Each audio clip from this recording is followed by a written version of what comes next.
Hey, everybody, keep hope alive with Reverend Jesse Jackson. I am Santita Jackson. It's a joy to be with you today. We've got a lot going on. Don't you feel like you have whiplash sometimes? Boy, these are the most improbable of times. Just as my parents used to say, they still say it, keep on living, keep on living. And just by the end of the day, it's like Chicago weather. You never know what you're going to get. What was that Forrest Gump? Life is like a box of chocolates. You just don't know till you bite in. Well, we don't even have to do that. Of course, uh, we've seen Democrats and progressives really push for the Democrats to hold the line and not vote for uh, the GOP budget. But ultimately, Chuck Schumer in the Senate, because that's where the final vote occurs before the president can affirm or not affirm it. Well, what ended up happening was Chuck Schumer said, "Well, look, you know what? We cannot afford a government shutdown. If that happens, then we're going to have bigger problems. We're going to clear the pathway for Doge and President Trump and Elon Musk and the oligarchs to have their say, to have their way." So, what do you think about that? And then, of course, Mahmoud Khalil, this Palestinian who is an Algerian citizen, who absolutely had just one heck of a time. He was with his wife, who was about to give birth. She's 8 months pregnant. And I want to know what your thoughts are about all of this. Really, please reach out to me at 866-594-HOPE, 866-594-4673. Uh, they were walking and they got home. And Jeremy, it's something that's really, really crazy. They slept into their home, student housing. I guess it reminds me of where my parents and Jesse, Johnny, and I used to live at the University of Chicago, and took him away. Now, of course, she's 8 months pregnant, about to give birth. She's frightened to death because you have these people. She's an American citizen. They threatened to arrest her also. Yeah. He has a green card. He is a permanent resident. So, of course, she doesn't know who these people are. They would not identify themselves. And now he is not only not being held in New York, he is being held in Louisiana, so far away. What was he arrested for? They don't know yet. But it is really, at the end of the day, we do know what provoked all of this. His participation in the student protests this past spring to support of the Palestinians. So, free speech. Free speech. Okay. And I guess about whom you're speaking also. So he's being held in an ICE facility in Louisiana, and the Trump administration is moving to revoke his green card. And DHS, the Department of Homeland Security, said that this is in support of the president's executive orders prohibiting anti-Semitism.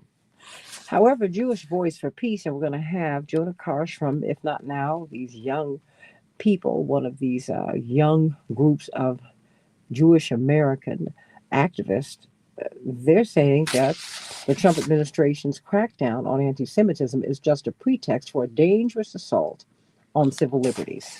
So I want to know what your thoughts are. Hey, Robert, how you doing, Bernadette? Everybody like and share, like and share, like and share. Thumbs up, thumbs up, thumbs up. So yeah, it is free speech, and it's so much more. You can only imagine, Jeremy, my wingman. How you doing this morning? Doing good. All right. I mean, it is snowing outside. It's unbelievable, and it right? was 70 degrees 2 days ago. So Hello? I don't know. Well, but I get feel this. something kind of weird about this. It was snowing on one side of the street as I was driving, on one side of the expressway, and it was clear on the other side. So I guess it'll move over. Hey, that's Chicago weather for you. Oh my gosh. I mean, everybody, it was 76 degrees 2 days ago. It was in the 60s yesterday. Keep on living. So, what are your thoughts, everybody, about what happened with young Mahmoud Khalil? He is a young man. He does, uh, have a wife. And I'm going to commercial. Okay, and I'm hearing the music. I'm like, wait a minute, what's going on? And so Jewish Voice Brief said, quote, "We are not fooled by the Trump administration's claims that this blatantly unconstitutional and authoritarian attack is somehow in the name of Jewish safety. Deporting anti-war students who are trying to end genocide and silencing political speech endangers all of us. We will not be divided." I want to know what your thoughts are. Sharon Lyles, how you doing? Morning to you. Morning, y'all.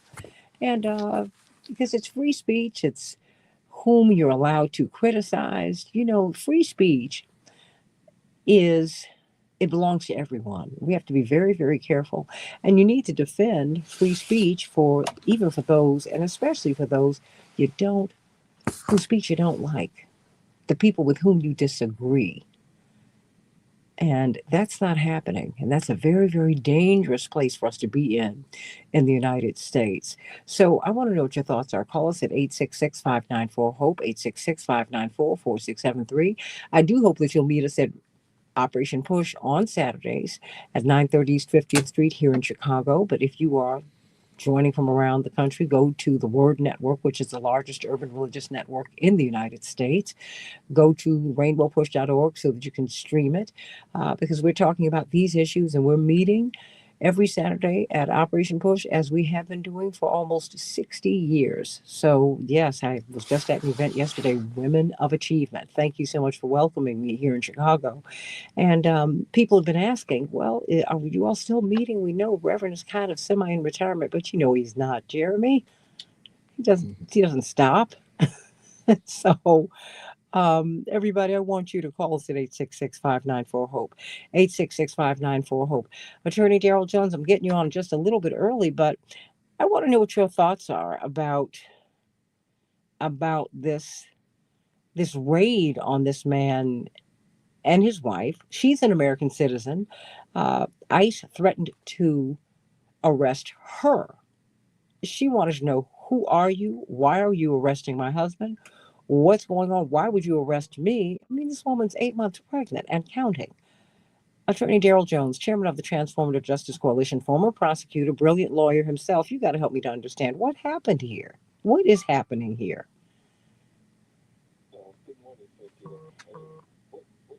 What we're seeing here with the situation with Mahmoud is that we're seeing pure terror being inflicted by the government. And what the intention is, this isn't to follow any rule of law or anything like that. This is done to intimidate those that are the supporters of the Palestinian folks that are in Gaza, those that are, supporting the free speech, the right to protest, and they're pitching it as something that is, anti-Semitic, which it is not intended to be. It is intended to simply support the rights of those that are Palestinians. And so what the government has done here is that they're trying to send a message to anyone who is a sympathizer of the Palestinians and the Palestinian movement, that they can treat you similarly. There's no basis in law for them to actually arrest this guy. It's just not there. But because of the executive order that has been put out, they can use that and say this is the reason that the arrest is now occurring. And on top of that, now we're going to see that executive order truly tested in the courts, in the federal court system. And having this arrest under that executive order will give the attorneys the opportunity to certainly test it.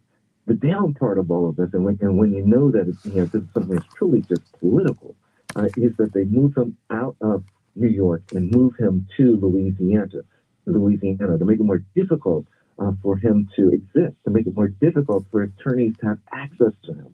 So, it's just so strongly political and just, certainly a chilling effect on free speech to those that are supporters of the Palestinians and those that are supporters of free speech, that want to have the opportunity to speak out against the grievances, to carry your grievances against the government. That's what we're seeing here. That's what this is, pure and simple.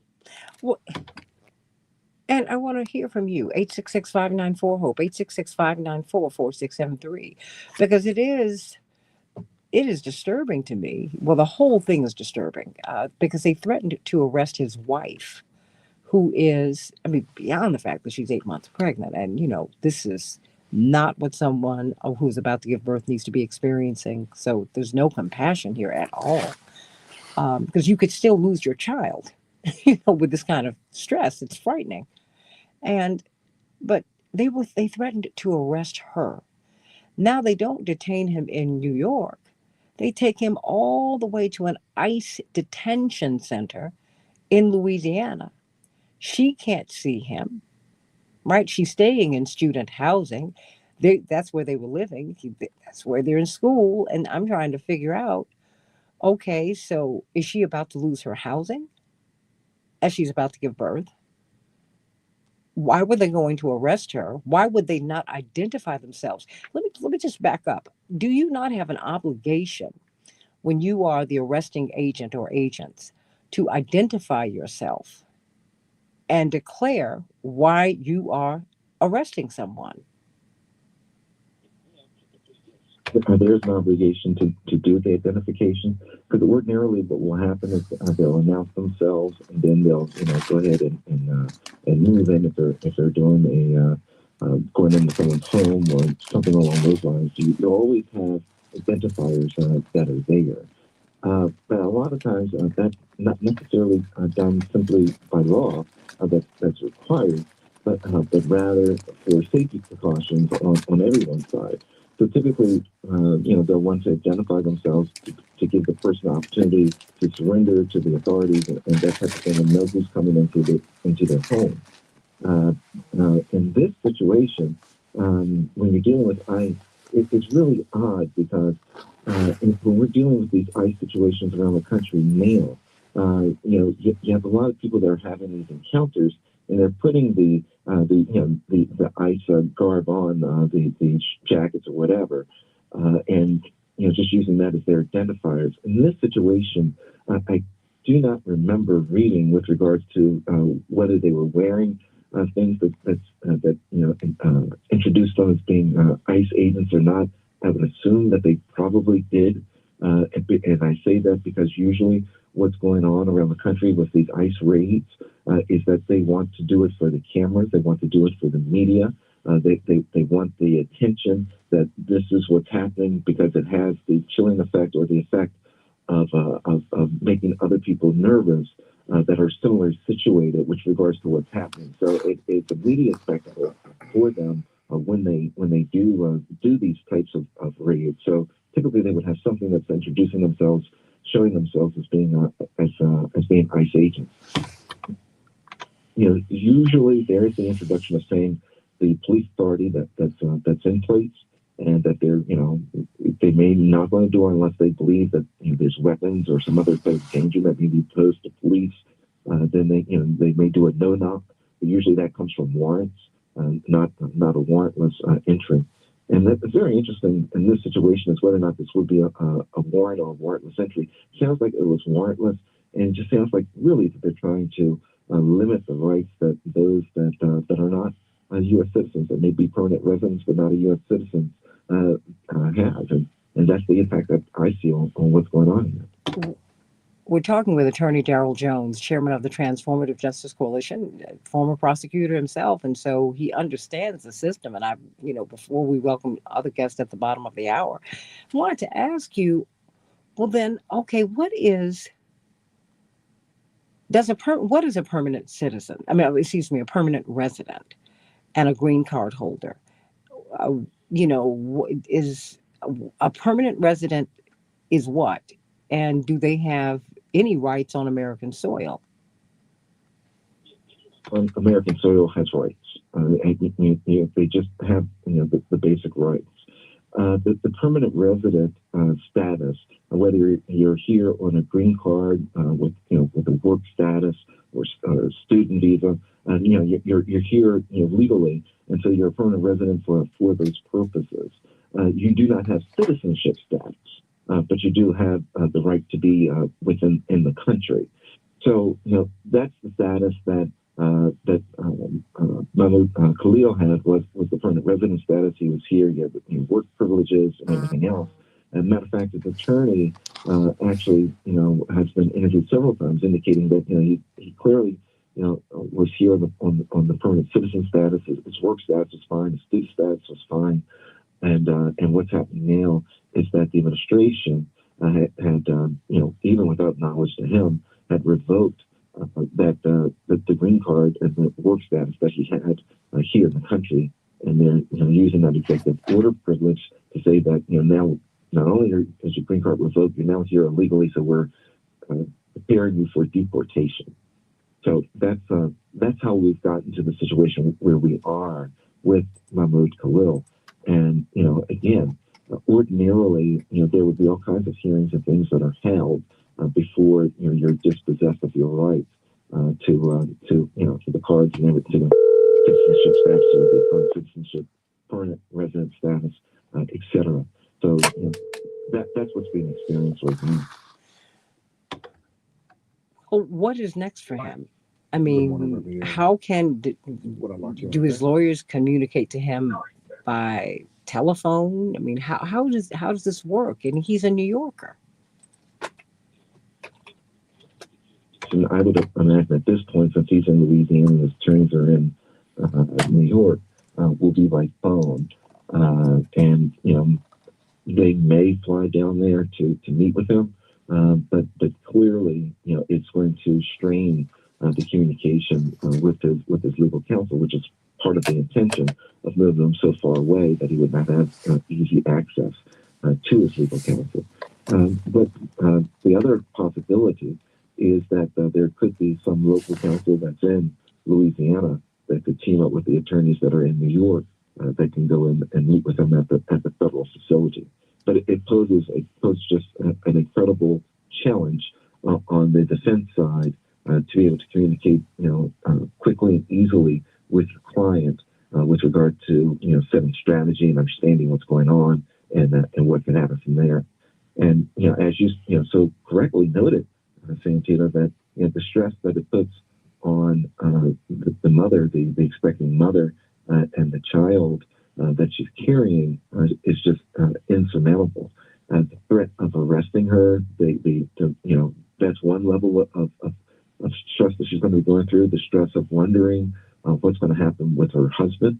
That's another level of stress. And it's not just her health, but also the health of the infant that will be impacted by the stress that she's undergoing. So there are a lot of levels that are there.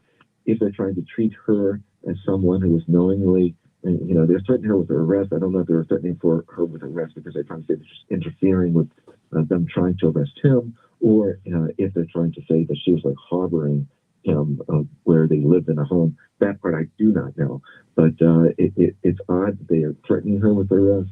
But we don't know the basis of that, and she was not arrested, so it may have been a threat just to get her out of the way so they could get to him. But to be threatened with arrest, citizen or not, that is chilling because you want to know, why am I being arrested? Who are you? Number one, who are you? You busted into my home. Who are you? I don't even know who you are. And in this environment, you don't know who or what someone is, what their functions are. I think that's reasonable. You don't know if you're being kidnapped. You don't know. This is such a heightened atmosphere. We're going to come to you, Reverend Dr. Uri, on the other side of the break. But All right, good I morning, just want to John. know, how are we supposed to wend our way This is through Keep Up this? Alive.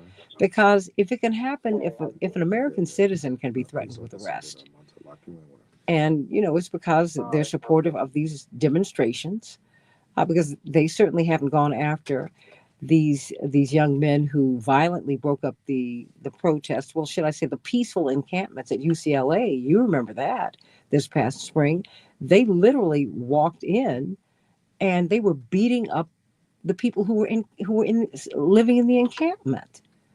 No one, and they weren't charged with anything. What?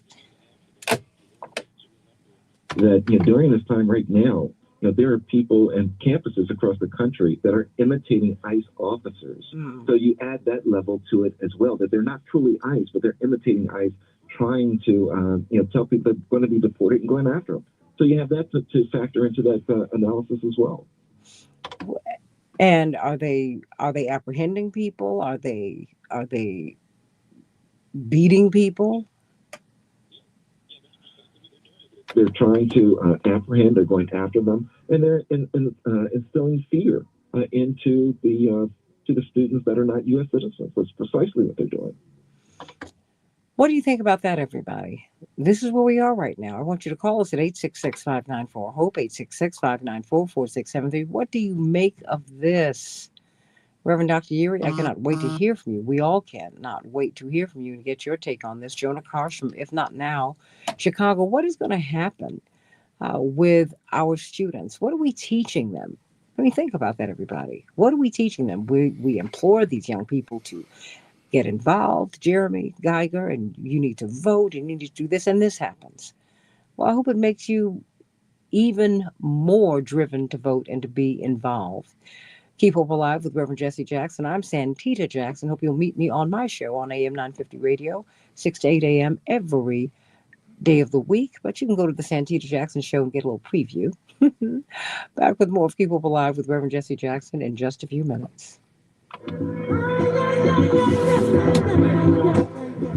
took our little boxes. They took our little boxes. I can find another one. Huh? I'll find another one. Because, I was going to put it on top of my purse. You want to say good morning to Reverend Yuri and Jonah? Okay, I can say hello? Yep. And who am I? I have Reverend Yuri and... Jonah. Okay. Jonah Karsh. Hey, how are you doing, Santita? Good morning. Good morning to you, too. Reverend Dr. Yuri. Good morning. Good morning. I'm catching you before you go. Give everyone the good news. Just true. Okay, that's wonderful.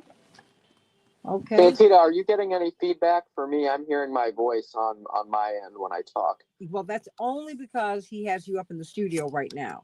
That will change Okay. as soon as we get on the air. Sounds good. Okay, sorry about that. No problem. But I'm glad that you all are with us this morning to talk about this horror that has occurred. But here we are. Oh, my goodness. It's just, this is too much. But, we saw them heading in this direction in the spring, Jonah. Mm-hmm. And now we're here. Oh, boy. Reverend Dr. Yuri, this is a lot. Because I can only imagine the terror that this man and his wife, this husband and wife felt. I mean, and to think that she is like on the precipice of having her baby. I can only imagine what is going through her mind, and she can't be near her husband. They took him all the way to Louisiana. What is that about? You all hold your fire until we get there. Oh, look at you. Everybody look. I'm about to look at Jeremy. Look at him. Look. Hey, everybody. I am now on the level. Say hello. Come over here, Jeremy. Say hello to everybody. We got 30 seconds. Okay, never mind.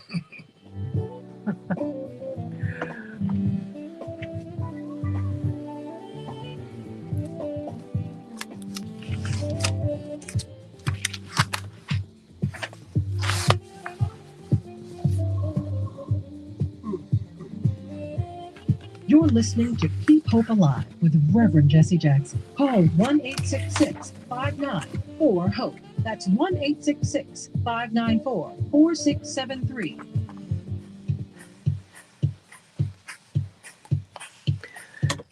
Hey, everybody. Welcome back to Keep Hope Alive with Reverend Jesse Jackson. I am Santita Jackson. We're talking about Mahmoud Khalil. He's a Palestinian who's an Algerian citizen, Columbia University student, who was part of the student demonstrations last spring. And so the Trump administration has promised, and they have delivered, that they're going to go after these people who are purportedly anti-Semitic. For the record, Palestinians are Semites as well. But really, it comes down to criticism, whom you can criticize. In fact, they said that he was arrested because they're supporting President Trump's executive order prohibiting anti-Semitism. Anti-Semitism presumably is, I guess, if you speak ill of Israel. And it's so unfortunate because that is not the position of so many people, including many in the Jewish community. So let's talk about this and just how dangerous this is for this young man and his wife who is about to give birth. We pray that the birth will be safe. Uh, and she is without her husband. She is without her supporter. She's an American citizen. He's a permanent resident with a green card, graduate student at Columbia University. Well, we're talking with Reverend Dr. Todd Yeary, Rainbow Push, a senior pastor of the Douglas Memorial Community Church in Baltimore, Maryland. He's also a practicing attorney. But, before I pivot to you, Reverend Dr. Yeary, let me hear from Jonah Karsh, someone who's part of the family here also, if not now Chicago, young Jewish activists who have been in support of Palestinian rights and Israeli security. Let us be very clear. You cannot have one without the other. Something is going on here, Jonah. What did you make of the arrest of Mahmoud Khalil? Well, I would say it's not just an arrest; it's an abduction. I mean, this is armed officers, as far as I can tell, and the ACLU just released a video that's harrowing, going in and disappearing a man whose wife is 8 months pregnant, and it's an assault on our freedoms, and it's an assault on our freedoms by a MAGA regime that is moving in an increasingly authoritarian direction. And so I find it horrifying, and I find it particularly horrifying that Jews are being used as the justification for this. As a Jewish person myself, to make Jews the face of this authoritarian crackdown and say that it's being done for me makes me less safe, because people that are upset about this might take it out on Jewish people, because they don't understand that this isn't about Jewish people. This is about an authoritarian regime that's run, by the way, mostly by right-wing Christian nationalists, trying to use us as a shield for a mass deportation crackdown. And it's not going to stop rather with Mahmoud Khalil, who is an activist that was using his free speech rights to speak out for justice for Palestinians on his campus. It doesn't stop there. It's going to go further. They're signaling their intention for it to go further. We've already seen stories about more people since this happened, and I just find it horrifying. But it is very unsettling because look at, like you said, he's been disappeared. He's been removed from New York and taken to Louisiana. It's very interesting the language that you're using. What are you saying behind that language? Because it's authoritarian, it's totalitarian. It's supposed to be un-American, but we have Homan Square in Chicago, okay, which is a site that is inspired by the CIA, where many, many, many, many black men in particular have been disappeared. They've been arrested and they've been disappeared. That happens in the United States, Jonah. You're from Chicago. We understand this. So why did you use that language? It was very intentional on your part. Say this is not who we are. I think if we look American history directly in the eye, it's very dark. And this is a country whose wealth was built on the backs of the ethnic cleansing and genocide of Native Americans and on the enslavement of Africans. That's just the truth. And that's the truth that Republicans, under the guise of quote unquote combating DEI, are trying to erase from our country. A really interesting thought that I heard, and I think this is, it's important to point out that Jews are a very diverse community in the United States, that not all Jews are white, but in the eyes of this right-wing regime, and again, I use the language of regime and of authoritarianism and of abduction quite intentionally, because that's how we would cover this if it was happening in another country. But the way in which the Republicans are using Jews here to support Mahmoud Khalil is not because necessarily they're afraid about the threats to Israel, but I think they're afraid about the threats that this movement presents to white supremacy in the United States as well. and Jews are used as a cudgel for that at times because it's more acceptable to say that you're fighting anti-Semitism. And I for one, am not going to stand for that because that's not what my Jewish values teach me.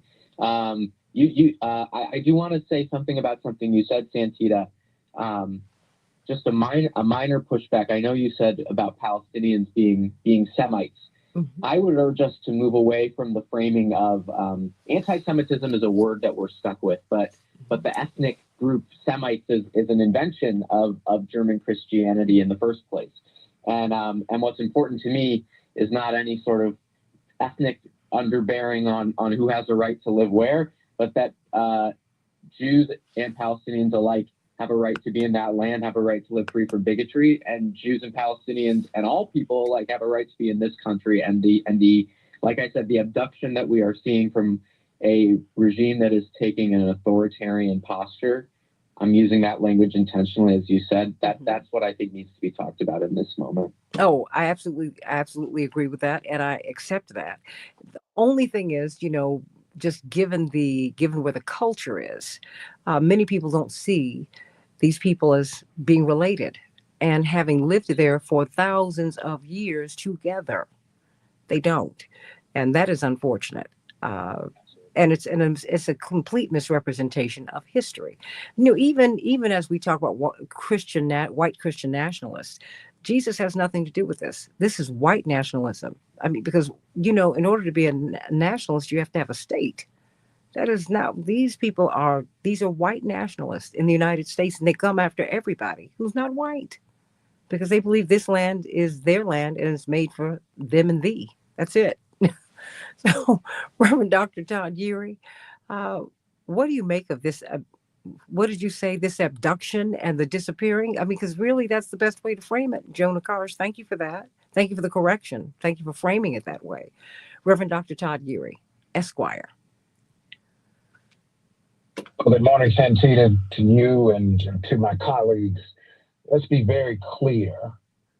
To seize someone's person and forcibly remove them from one place to another without their consent, without legal justification, across state lines, is kidnapping and trafficking.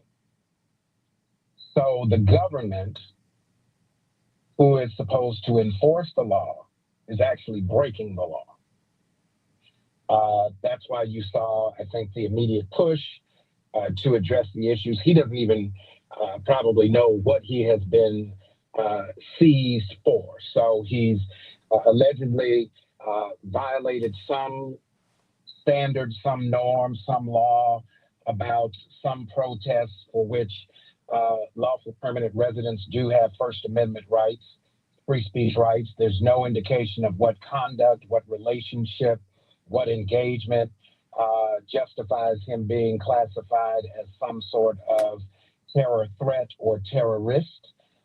It is simply to send a chill. So there are two things that are going on simultaneously. Mr. Khalil has been seized. He's been kidnapped.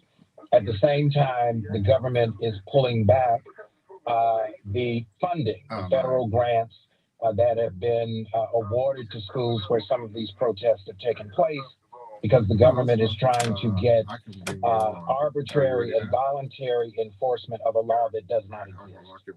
And so when we talk about the word authoritarianism, the synonym for that is lawlessness. The law is whatever the authoritarian says from one moment to the next, and there is no even application of it. And so when we're observing this, anytime the government, let's not get too far detached from our own story. This is why this is a human rights issue writ large. It was indeed the government that would create arbitrary rules that would have the force of law, hence the president's vague and broad executive orders that indicate to the executive branch responsible for the enforcement of federal law, this is how I want you to enforce the law. It not only puts Mr. Khalil and his family at risk, it puts all of us at risk, and I do mean all of us.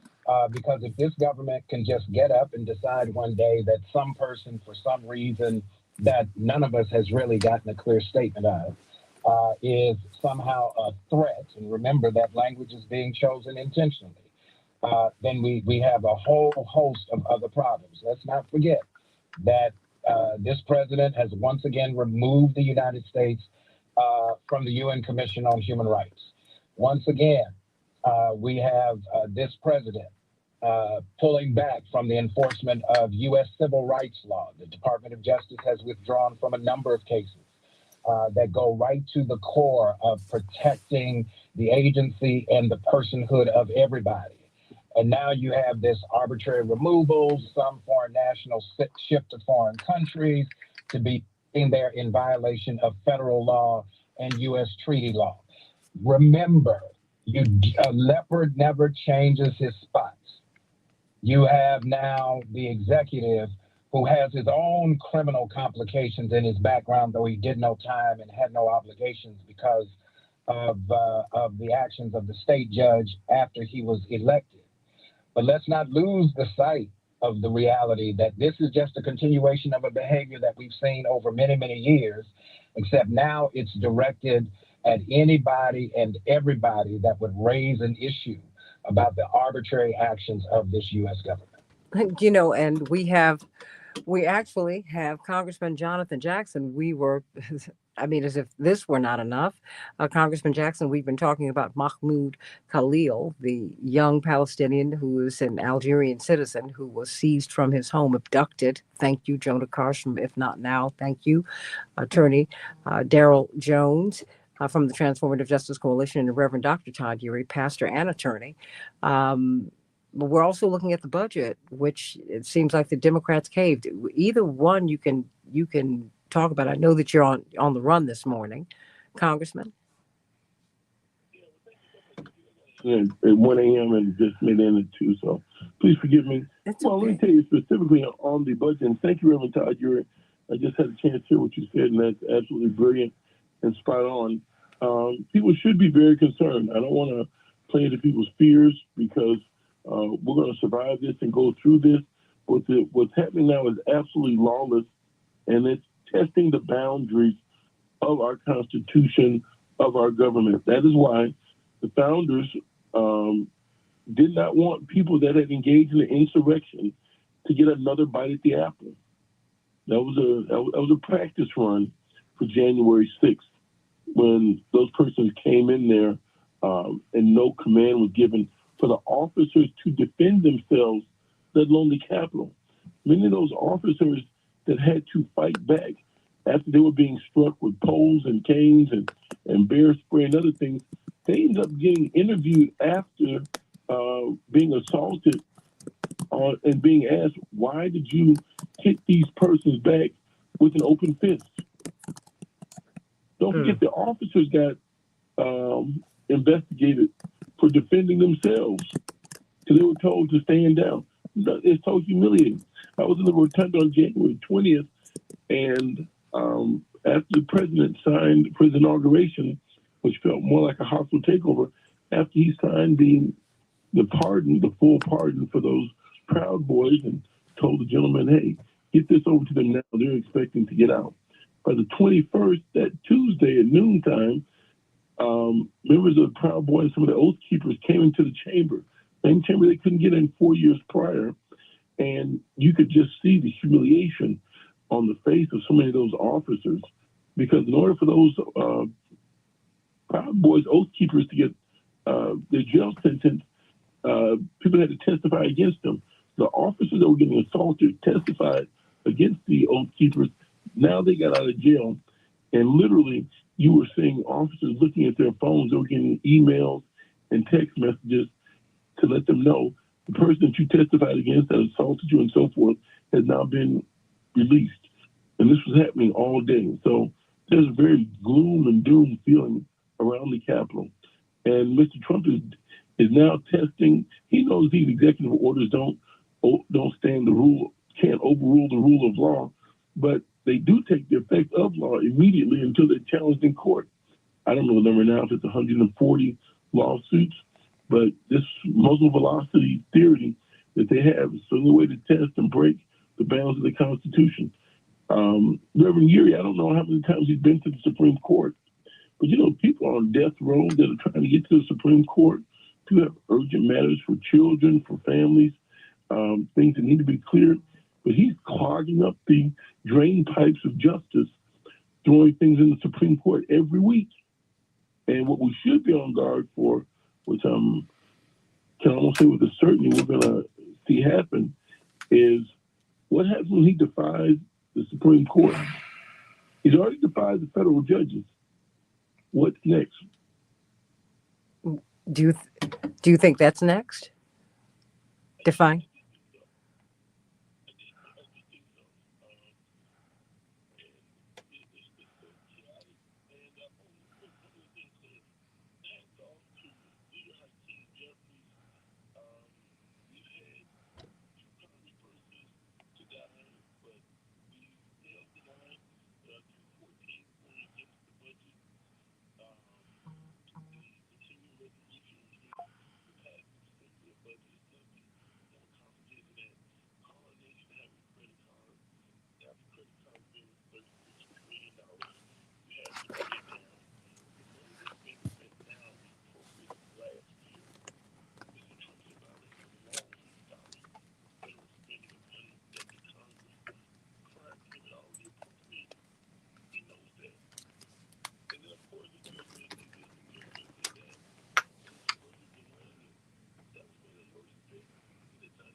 Back with more of Keep Hope Alive with Reverend Jesse Jackson. There is so much going on. It's the budget. It's Mahmoud Khalil having been abducted from his home, and he's been disappeared from New York into Louisiana. Renee Criswell, you make the point that Louisiana is notorious for having had deaths down through the years, a cruel and harsh prison system. Can you say Angola, everybody? Now, I don't mean the country, I mean the prison.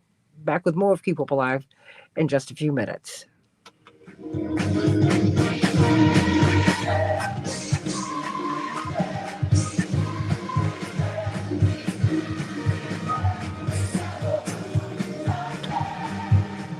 Coming up, we'll have closing thoughts. Congressman? Yes, baby. Thank you, honey. I'm sorry. I know you. I know you were at Congressman Turner's funeral, and bless your heart. It's just the plane was supposed to leave at 7 and leave till 11. So I got in at 2, but I just overslept. Well, no. Why don't you go on and get some rest? Well, I'm going to go to church. I'm listening to the radio program. Love you, babe. Love you too. Love you too. I keep it up. Bye-bye. Okay, bye-bye.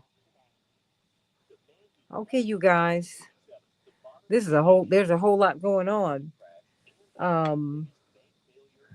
So I mean, well, Jonah, what's next, hon? I mean, we're going to come up and we're going to have closing remarks, but I want you to, if you can, at the top of the hour, let us know. Just we're on Facebook. What do you see happening next? Has anyone heard anything about how Mahmoud is doing? Does anyone know anything?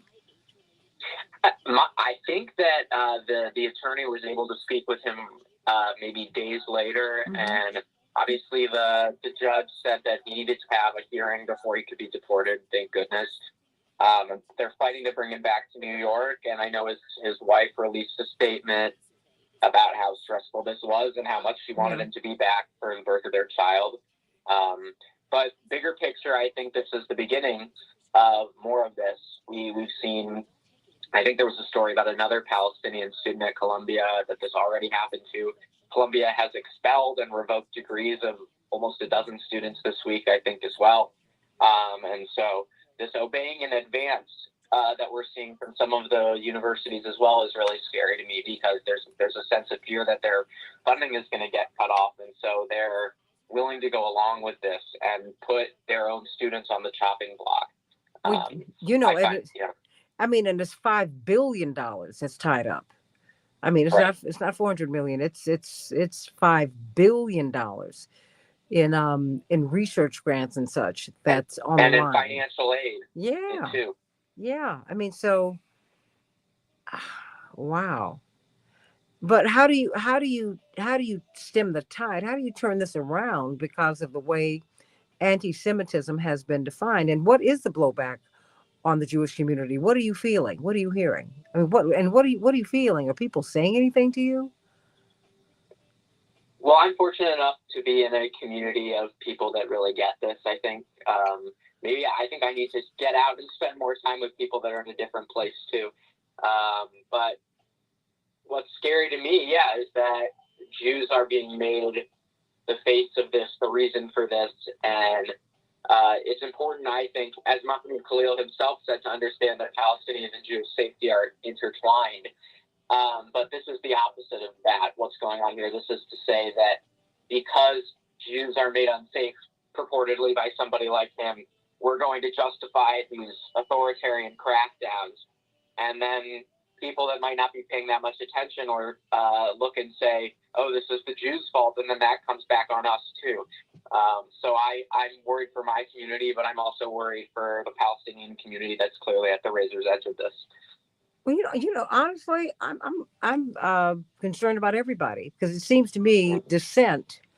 This is what got Dr. King killed, okay, and Malcolm X, and Medgar Evers, and we can just keep on going. This is what happens when we squelch dissent. Be very clear, Dr. King was a dissenter, and that's why he was taken out. Mm-hmm. We have to be really, really vigilant, and we have to sound the alarm on this. Everybody, I'm going to have about just under a minute for everybody, for each of you. Really, 30 seconds apiece, okay? 10 seconds. Sounds good. We want to hear from you. Please email your questions. And 5, 4, 3, 2, 1. Hey, everybody, stay tuned. Stay tuned for the second hour of Keep Hope Alive with Reverend Jesse Jackson as we talk about censorship, free speech, as we talk about the abduction and disappearing of Mahmoud Khalil, student at Columbia University. Some closing thoughts, at least at the top of this hour, from you, Attorney Daryl Jones. And most importantly, keep Mahmoud Khalil and his wife in your prayers and your thoughts on this Sunday and every day. But moreover, it's also important and demonstrates the importance of us standing up for freedom of speech and the right to free speech throughout this country, and standing with the students and not letting them cower to the tactics of a strong-arm administration, Sandy. Reverend Dr. Todd Geary. Everybody should make sure that they know their rights. I think if one of us is under attack, if our rights are being threatened, none of us is safe. And so at this point, I think first order of business is to make sure that you and yours are taken care of, because this government will be coming after whomever they choose, whenever they choose. And you, Jonah Karsh, you have a little bit more than 30 seconds. We need to hear from our young people. Please. Well, thanks again so much for having me. I miss you. I love you. And even when I push back a little, it's from love. And I know we're very largely in the same place on everything. And so grateful for our partnership. All that said, I think this moment where we're seeing what looks like the beginnings of authoritarianism, if not more than that, requires an opposition party that's going to fight back. And so I was happy to hear from your brother for a moment there, Congressman Jackson, who did stand strong and vote against this continuing resolution that essentially is a blank check for the Trump administration to continue what they're doing. And so whether it's fighting back vocally against Mahmoud Khalil, or whether it's not letting, showing our opposition to the cuts to vital services in our government, this moment is going to call for a genuine opposition party. I think the people of America that are against this administration, this regime, already understand that. And it's time for the leadership in Washington to get on the same page with that as well. And I want you to know that you should never apologize for pushing back. Don't ever do that. Not here. I love you, and that goes without saying, and I respect you, and I want you to push back because we have a lot to learn from each other. There's that. This is your space. This is your place. Back with more of Keep Hope Alive in just a few minutes. Hope Alive with Reverend Jesse Jackson. For more information on upcoming shows and guests, please visit our website at www.keephopealiveradio.com. Jonah? Wait. Oh, okay. Here we go. Jonah? Yes, And that's from my heart, honey. Okay? I believe that. Thank you. Yeah, I don't ever want you to do that. And if there's Okay. something that you catch and you say, wait, I disagree with that, do it. Do it. Okay? Okay. I appreciate that a lot. Yeah. I mean that's not what this is. You know, people will say to me, oh my goodness. Oh, if your father hears you, I know he's my daddy, he's not my dictator. Are you kidding me? I'm not from that kind of background. I think that, we should be able to talk to each other and disagree and say, hey, let's look at it this way. And even if we walk away, I don't agree with that. That's all right. Okay?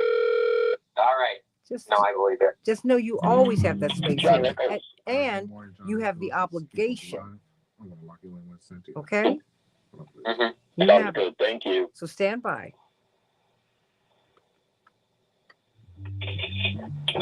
Are you keeping me on for the next 30 minutes? or- Absolutely. Yeah. Okay, Absolutely, sure. yeah. I want people to hear as much from you as they can hear. Yeah, you They want to need- say good morning to Oh. John Nichols? John, sending you much love. How you doing, sweetie? It's great to be with you, dear. I'm glad that we could get together for a bit this morning. Absolutely. Before I know the rest of us are heathens, but thank you for well, No, you're not. except for Reverend Dr. Uri, who's going to preach the good I- word. Hallelujah. I know he will. Oh yes, he will. Well, he's a preaching machine. Stand by, everybody. We're coming up. Hey, everybody. Keep Hope Alive with Reverend Jesse Jackson. I am Santita Jackson. We just heard from Congressman Jonathan Jackson about this, the budget that progressives and Democrats are just very, very upset about. They didn't want Chuck Schumer to give in. So, I want you to call 202-224-3121. Let Democrats and Republicans know how you feel.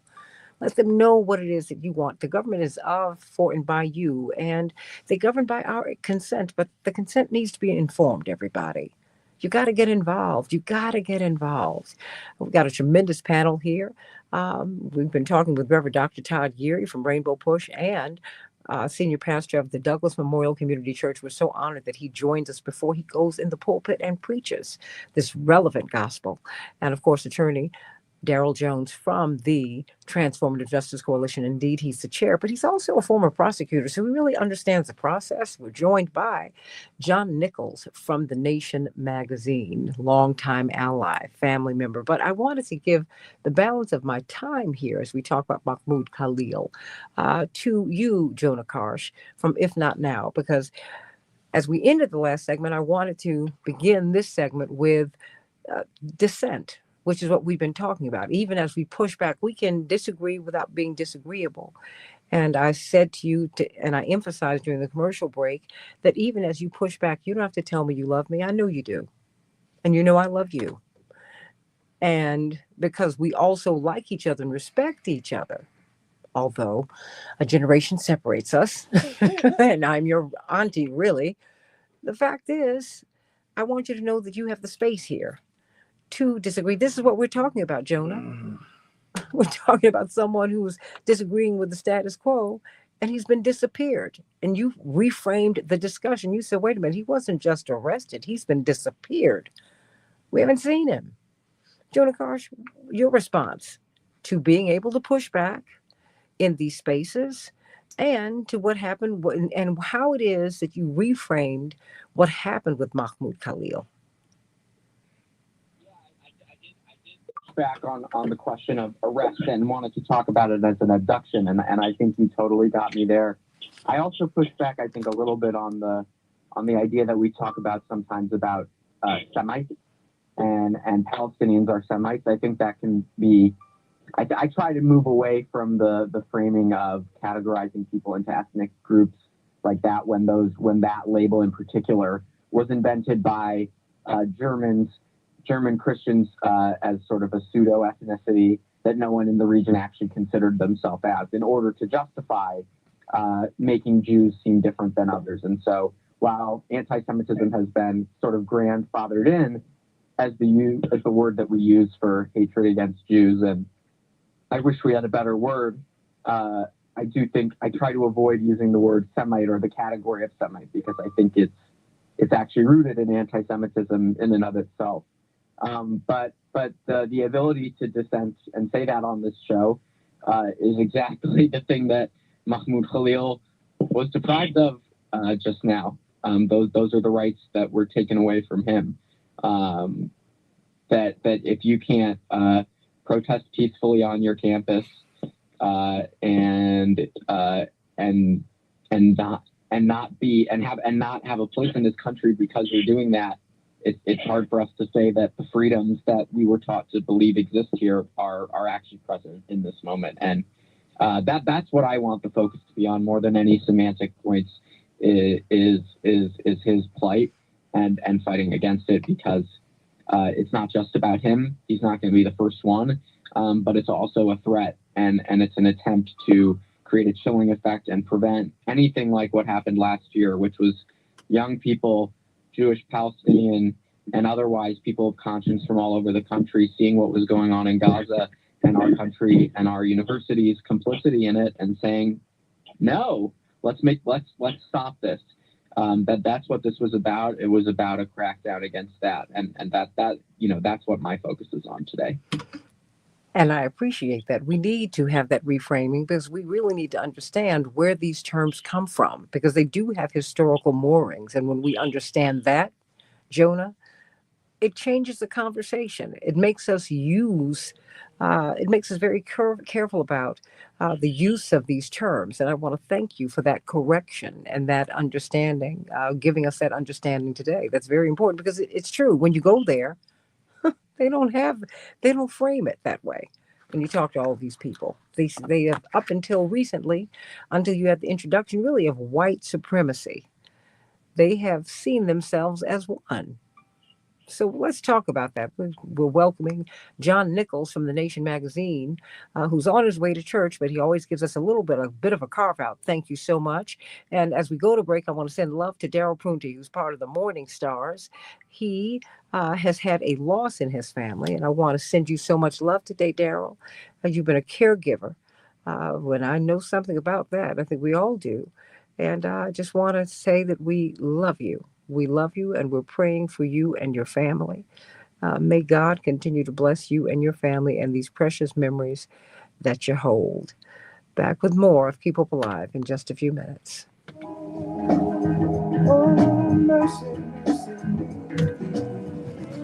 Your opinion counts. 1-866-594-HOPE. John? Yes, my dear. How are you? I'm doing well, sweetie. Do you know any of these young people from If Not Now? One of the persons you should have in your Rolodex, to use that old term, would be Jonah Karsh, this young man who you just heard speak. He's from If Not Now, Chicago, but he's a brilliant, brilliant young man. He fights for tenants' rights and things like that here in Chicago. He's doing a lot of great, great work, and I want you to know him, and I want him to know you. Well, I have known Jonah from your show, okay, and also from his activism, and I've been involved with If Not Now since its founding, it's just a fabulous group, and Jonah speaks very well. I mean, I don't have to say that. I think everybody who's listening knows that. Oh, but absolutely. He speaks very well to the focus of the group, and frankly, to this broader moment. Look, we are in a moment where that ancient requirement, if not now, when, if not, us, who? Me. That's yeah, right. Exactly. Someone has to speak up, and If Not Now has done incredible work in this regard, along with other groups. There's a number of groups that have stepped up. But it's I'm honored to be on a show with Jonas, Well, and you're And also likewise, John, I think we've been on together a couple times, and I read your We stuff, have. and a big fan. Big Dan right back. and I think we still have Attorney Jones on? Okay, and you've got Attorney Daryl Jones, of course, from the Transformative Justice Coalition, and Reverend Dr. Todd Yeary. You got to.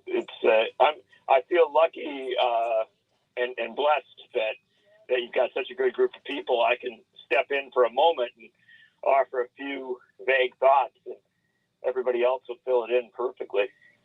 There's a lot going on. I tell you that. Oh, these are overwhelming times, and one of our duties in times like these is to carve out those areas where we think we can say something and do something useful, and to do it, right? To step up. They're also to be in solidarity with others who are speaking up. One of the complexities of this moment is, I think there are some people who think they have to know everything and do everything, and I respect them for it. I know they're trying hard, but I have great regard for the people who have carved out areas of specialty, who are real experts, who know the issues that they're focused on, and are amplifying them now because they bring such clarity to this chaotic debate. These are three people who do, and you, a fourth, Cynthia, who do exactly that. And this is a big deal because we don't have the media power, the political power, right? Our space is limited. And so we have to use it with a skill and a precision that is sufficient to the moment. And I will tell you, I'm very hopeful because I'm seeing people do it. I'm seeing people do it across the country, turning out for these town hall meetings, showing up for protests, getting the message out in all sorts of ways. And I think what's happening is a renewal of a energized protest spirit, a dissident spirit, if you will, that reminds me a great deal, and you have to be old enough to know this metaphor, but reminds me a great deal of the anti-apartheid movement. Oh, yeah. The Central America movement, the labor rights movements of the 1980s. And you'll recall, Cynthia, that energy spun into the candidacy of the Reverend Jesse Jackson for President of the United States in 1984 and 1988. Oh, absolutely. Hold on. We're coming in.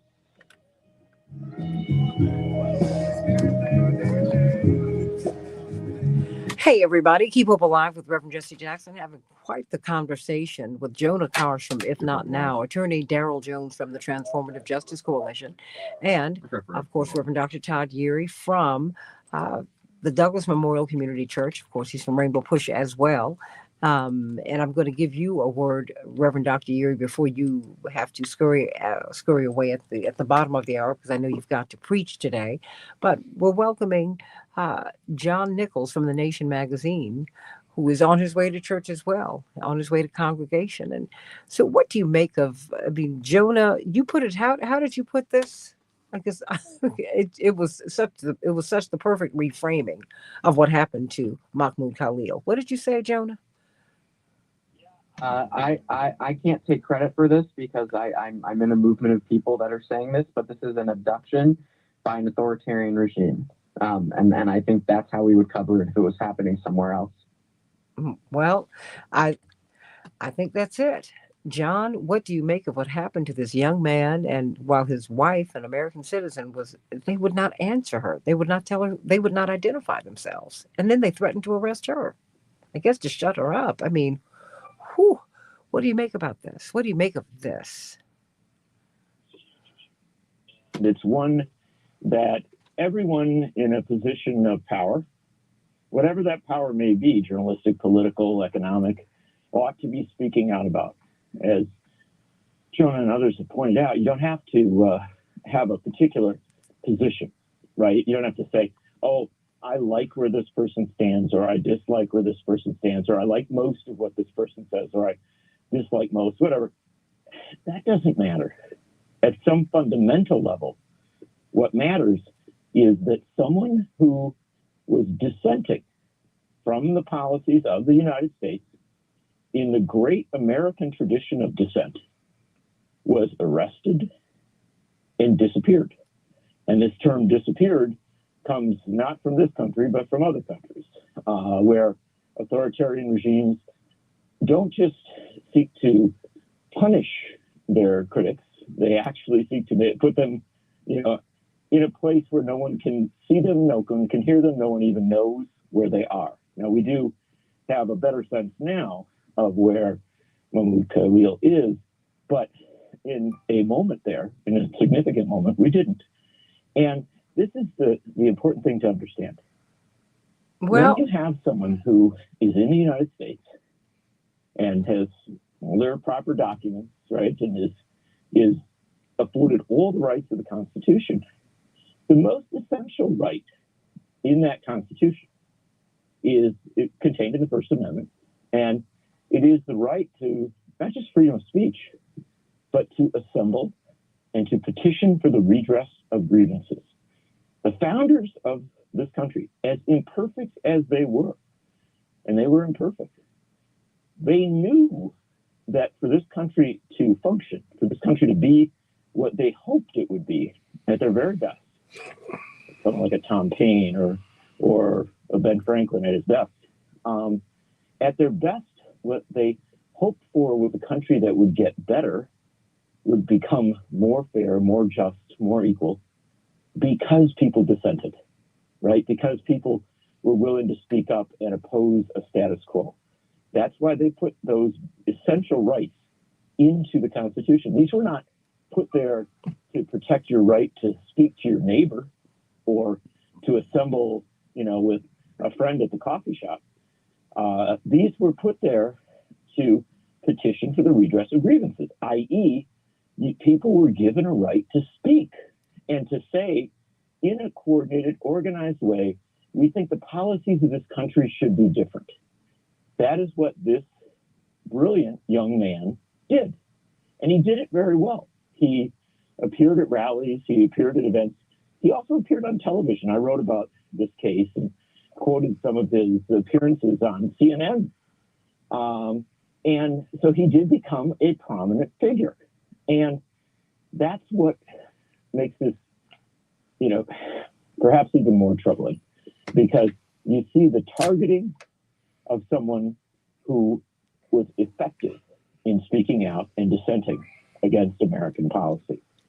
If this is allowed to stand, then Senator Chris Murphy from Connecticut was right when he said that if this goes forward, if this is not upended, i.e., if he is not released and allowed to go home to his wife, and to continue to dissent if that is his choice. If that doesn't happen, then it'll be someone else tomorrow. It'll be someone else the next day. And we will find ourselves in a country where those who choose to dissent, we need a lot of dissent right now, are targeted. And that can't be. That cannot be what the United States is. You can't target people on the right. You can't target people on the left. You can't target Democrats. You can't target Republicans. At a fundamental level, what we have to have, if we're going to be a free and functional country, is a place where people can speak their truth. And that's what we're up against. And I have to say, one final element of this, I wrote quite a bit last week and done a lot of shows, pointing out that 14 Democrats in the House of Representatives, led by Rashida Tlaib, with, I think, a lot of encouragement from Mark Pocan, signed a letter calling for the immediate release of Mahmoud Khalil and detailing the aspects of his case, which made that letter especially important. And I bring that up because what those 14 Democrats said and how they said it was terrific. It was very well done. It was a proper intervention. It should have been every Democrat, and frankly, every Republican in Congress. The fact that more members of Congress are not speaking up is a deeply troubling thing, because when you have something like this happen, if you don't have a broad outcry, then it becomes, quote unquote, a debate, right? If people debate whether it was appropriate or not. The fact is that we can always debate in this country, but there are some issues that should be so clear that no matter what our partisanship, we recognize that people shouldn't be silenced and disappeared. And yet this is what has happened. And yet this is what has happened. I want to grab Reverend Dr. Uri before he goes. How do you explain this to the people? I mean, as you speak to people, as you preach to people today. Them just very candidly. We often approach the moment, the preaching moment, as if we are instructing the people on something they've already experienced. And very often we lose our credibility because we're always trying to message. If you just lay the truth out there and let the truth do what the truth does, it will have the impact and the effect that it needs to have. It's when we start trying to massage it, right? It's like the Sunday morning version of an alternative truth. Where have we heard that before? And so part of it is just give it to them as raw, because sometimes they just need confirmation that the trouble that they feel in their spirit is actually acknowledged and affirmed, so that now they can move to the point of agency of doing what they can do to change their circumstances by their own actions and their own participation. So I don't hide it from them.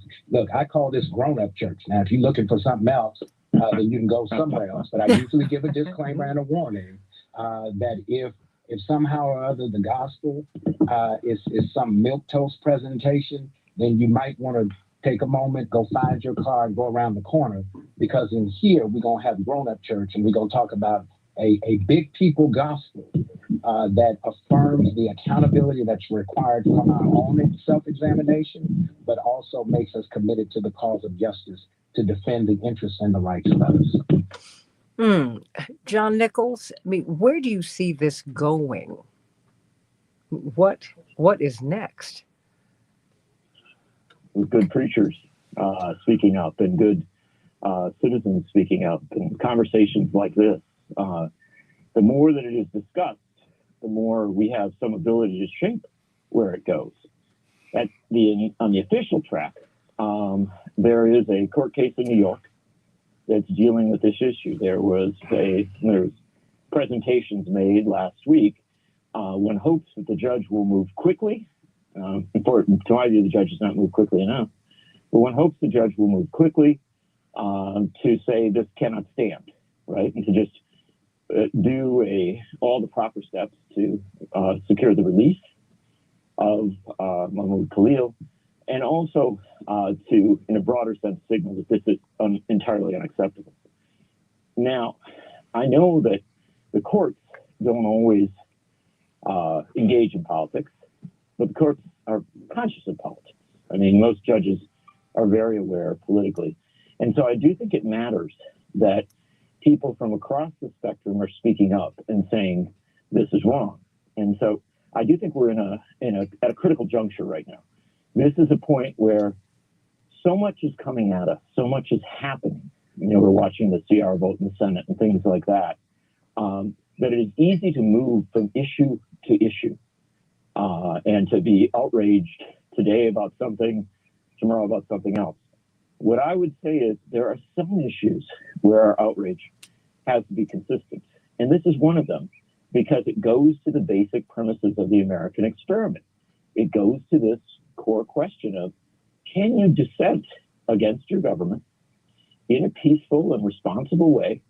Can you speak out, not just in demonstrations, but in television interviews, and state facts, state opinions, in a way that might influence the debate? We don't become a greater country unless we have that. And so this is kind of core constitutional understanding. This is core patriotic understanding, right? It's what the American project is about. We have not always been perfect. We have a history that I've written a lot about and others have where we have failed. I don't want this to be one of those times where we fail. Attorney Darrell Jones, Do you see, will this have a chilling effect on attorneys who will take up cases like Mahmoud Khalil's? Santita, because what we've seen from this administration is that they use the strong arm to not simply try to slow down and stop behavior that they don't agree with, but then to use it to intimidate attorneys and law firms from taking on those cases by initiating investigations into those firms themselves. So it does have that piece that's to it. One of the other pieces I wanted to add, Cynthia, to what John Nichols had just so brilliantly stated, is that when we're looking at the Mahmoud Khalil situation, ordinarily when we're dealing with someone that has a permanent residency status, if that person has been convicted of a crime, then generally that's usually the piece that's used to try to remove someone. In this situation, Secretary of State Marco Rubio and his affiliates, what they're trying to do is they're trying to use a very,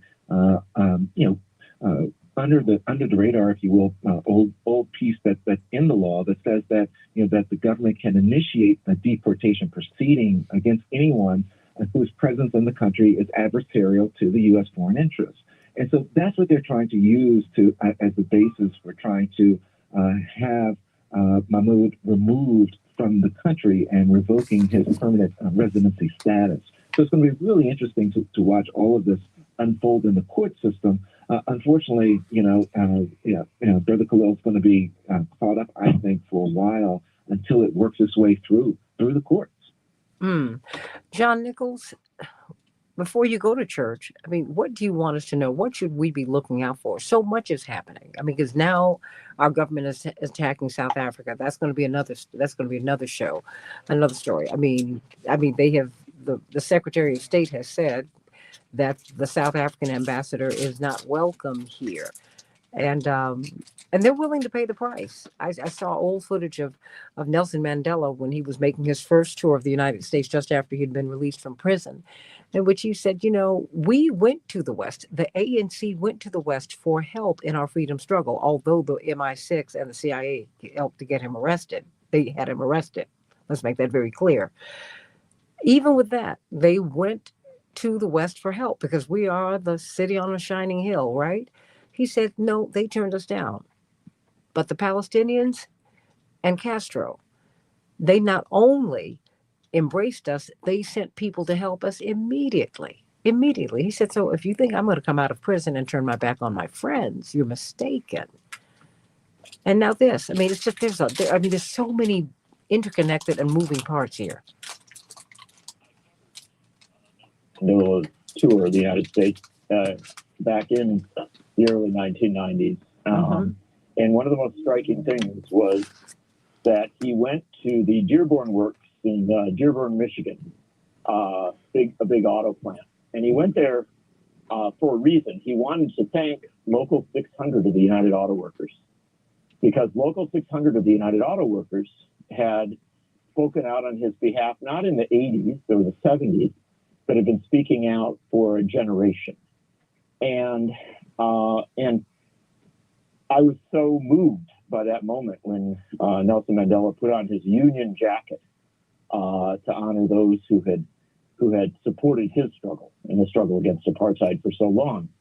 And I think that if you want to think about this in any kind of way, it is this: you want to be like Local 600, right? You want to be like those trade unionists who recognized injustice immediately and spoke up about it quickly, not like those who waited a generation or longer and let Nelson Mandela sit on Robben Island for decades. This amazing man, separated from his people, separated from his family, separated from the struggle, and yet, obviously, with his allies continuing the struggle. Bottom line here is that this is a time for people who say they believe, in the basic premises of the American Constitution and the basic premises of our democracy to speak up.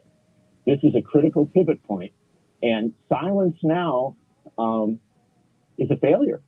And as I said before, I don't want us to fail in this moment. I want us to rise. And I think in rising to this issue, we speak to all of the other issues that are in play right now. This is a critical juncture. We ought to be speaking up on behalf of Mahmoud Khalil and everyone else who is vulnerable and threatened in this moment. Joan Karsh, I've got less than a minute for you. What do you want us to know? Hard to follow the distinguished panel that I had the pleasure of listening to for the last 25 minutes. But I agreed with pretty much everything I heard. This moment is pivotal, and it requires all of us to not look away, to pay attention, and to dissent. That is the tradition that we have to understand ourselves as operating in right now, and that the risks that we may face in speaking out become less and less when all of us do it together. That's one of the things that I've learned from tenant union organizing. When you go into a building and the landlord will raise your rent.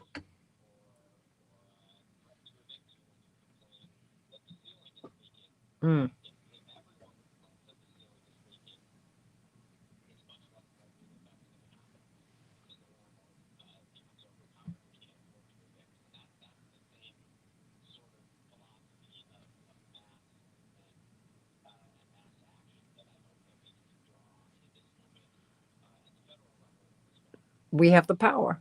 Back with Dr. Jim Zogby in just a few minutes. Your opinion counts. 1-866-594-HOPE. That's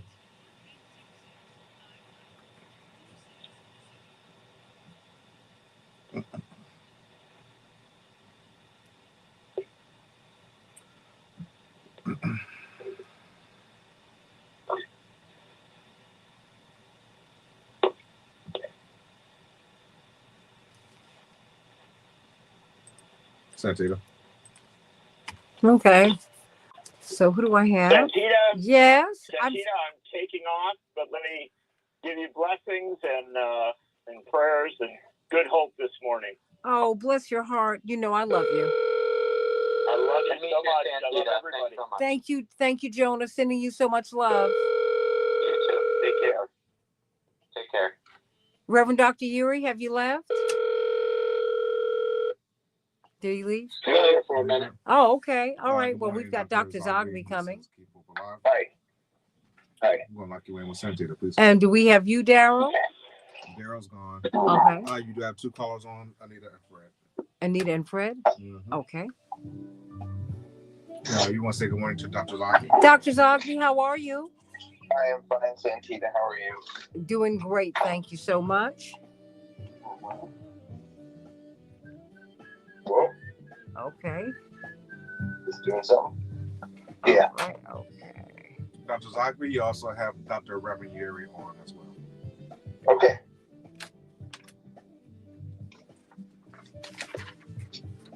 Here we are. Okay. Oh boy, it's just so much. Way too much. Oh, it really is. I mean, just every day. Goodness gracious. I keep saying it's like waiting for the other shoe to drop, but they keep dropping. It's like a centipede. Look, it's like a centipede. Thank you very much, because that's how I feel. I'm like, okay, it's just one, but you know, but it's the upside is that it's waking people up, which I think is necessary. The problem is that the damage done is irreparable for a generation. Well, because the courage it took to get here, it's just not present. Yeah, but you know, and because I don't think it was fully appreciated. Yeah. You know. So, okay, stand by. Hold on, we're coming up.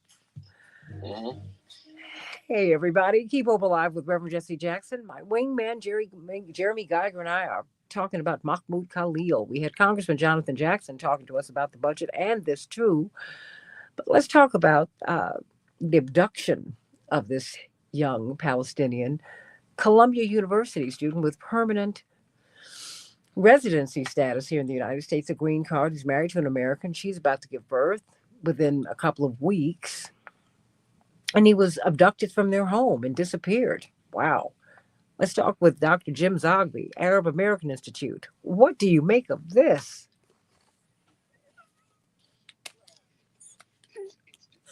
Grade outrages in the context of so many outrages, but this is a big one because it's a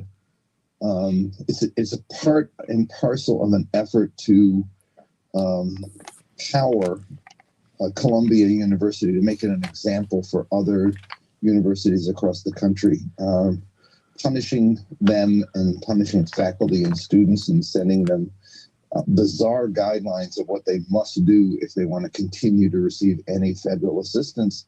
And this is what fascism does, right? It forces institutions to submit, and to date, Columbia has continued to submit, and the result is that it's only emboldened the Trump administration to do more. What happened to Mahmoud Khalil is a lesson being taught to professors, to students, and to administrators. Don't step out of line, or we'll get you. And it's frightening. It's very frightening. So what does this say about this executive order on anti-Semitism? I mean, what do you make of that? The Defamation League's been pushing for, going back to the 70s, to create a situation where criticism of Israel became anti-Semitic. They attempted to, they called it back then the new anti-Semitism, but it was an imagined anti-Semitism. They had to go through these contortions of logic. Israel's the only Jewish state, and therefore, if you criticize Israel, you threaten the identity of Jewish people who feel close to Israel, and so that becomes anti-Semitic. It's not. I mean, I criticize America. I'm not anti-American. I criticize the country my father came from, Lebanon. I'm not anti-Lebanese. I criticize Israel, and I'm not anti-Semitic. I'm furious at what Israel does, but that doesn't make me an anti-Semite. But they've done it, and Trump first administration back in the last decade said they accepted that definition. They began to impose it on cases that were coming to them from colleges and universities.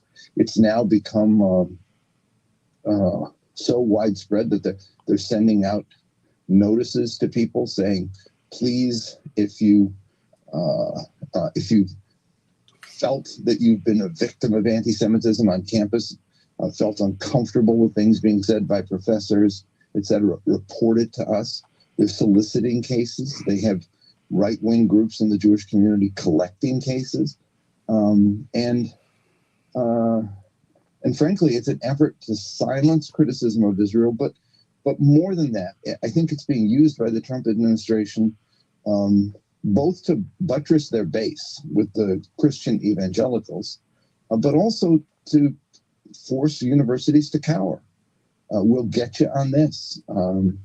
And they're doing a good job of it, because look at what universities have done in response. I mean, Columbia has been revoking diplomas from students. They have been suspending students whose only crime has been to protest, sometimes protest in a way that made other people feel uncomfortable. We've all done that. We've all been involved in sit-ins or been involved in chanting slogans at people who disagreed with things that we had to say. That's not a criminal act, especially on a campus. It's not a criminal act, and yet that's what Trump has done, and that's what universities have bent to, and now we're seeing people being punished for it. But Dr. Zogby, but you're absolutely right. You're absolutely right. The challenge, though, is that it did not. This has not. No one is looking at what happened at UCLA, for example, where you had provocateurs who came and they violently broke up. They've been violently breaking up the protests all over the country. And,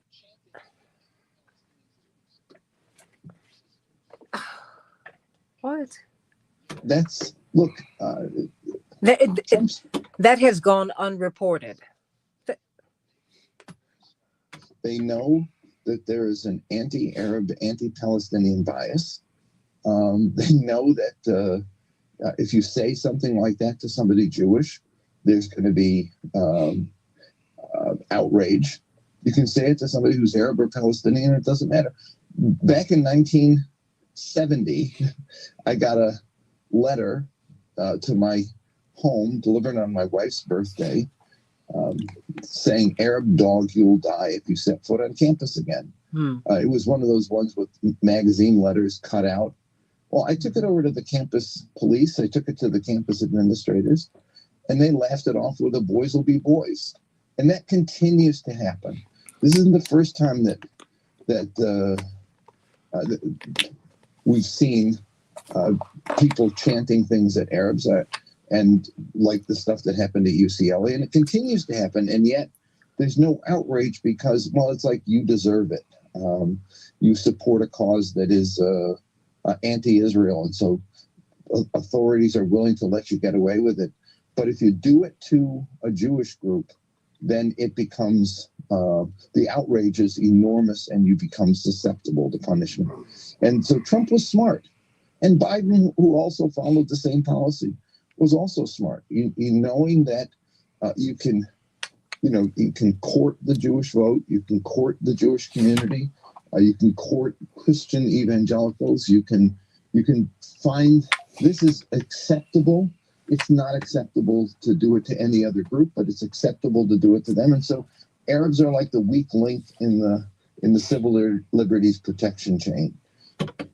You can do it to everybody, but you can't do it to Jews. Let me take on a couple of calls. Renee, what's going on with you? Thank you for calling in today. Remember last summer at a protest at Ole Miss where the boys dressed in the red, white, and blue flags, they taunted the black young lady at the pro-Palestinian protest, and they acted like they were monkeys.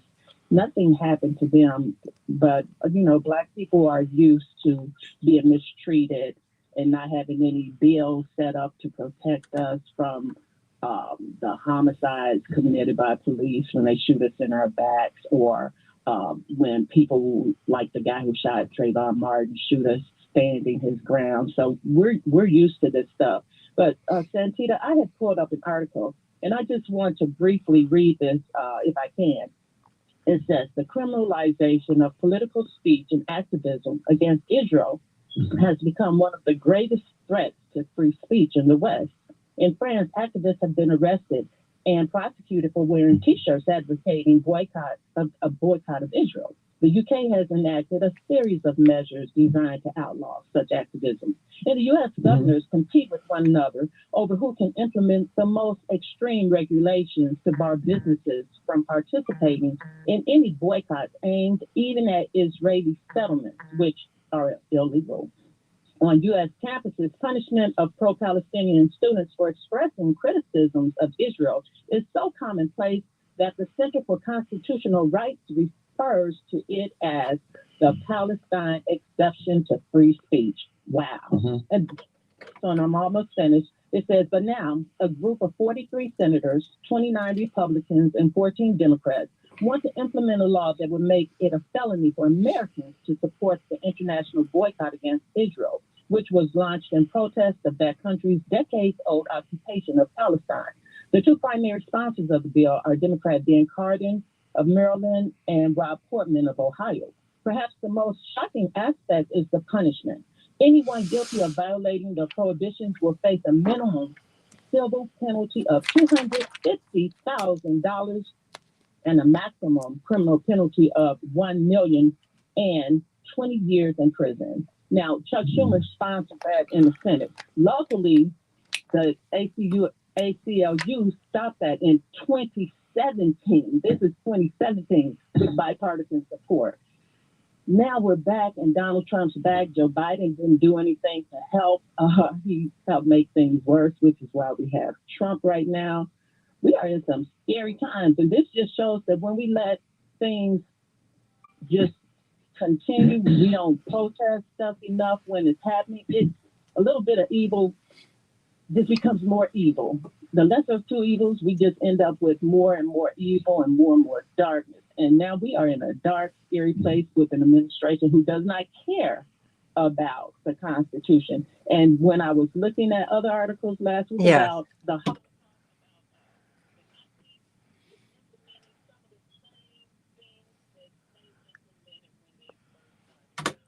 deporting people, they deported what we used to call gypsies.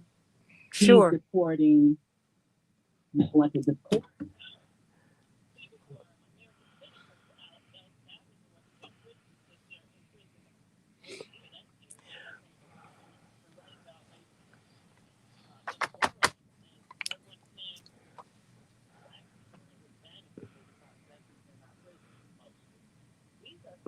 Well, hold on, because I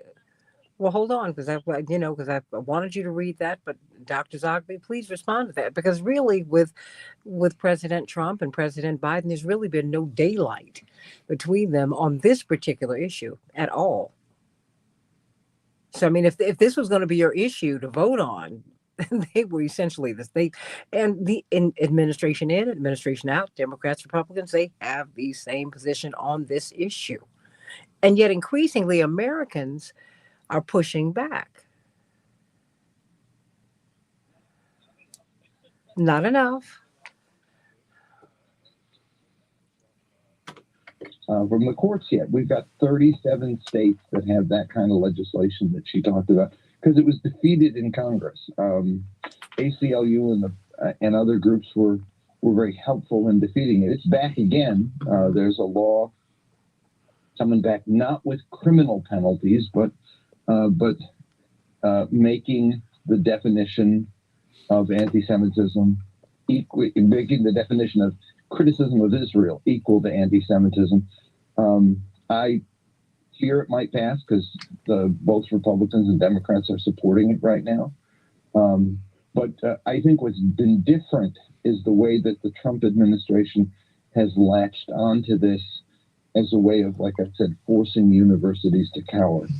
During the Biden years, Biden said the same things, but he didn't do the same things. The way that Republicans from Congress forced those college presidents to submit, forced colleges to take policy positions with regard to demonstrators, getting security companies to rewrite college handbooks on how faculty and students could behave and what they could expect if they didn't quote unquote behave.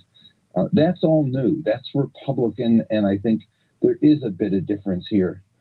Democrats haven't stood up against it, but Republicans have been doing some real damage, both to academic freedom, to civil liberties, and also to the role that the university plays in American life. And I just did an article on the fact that for decades, as we've polled in the Arab world, we have found that they don't like our policies, they don't like the way we treat them, but they do like different ideas that America projects, like freedom, like democracy, like the place you can come and get a good education. What is happening right now is eroding those last pillars, if you will, on which the idea of America rests.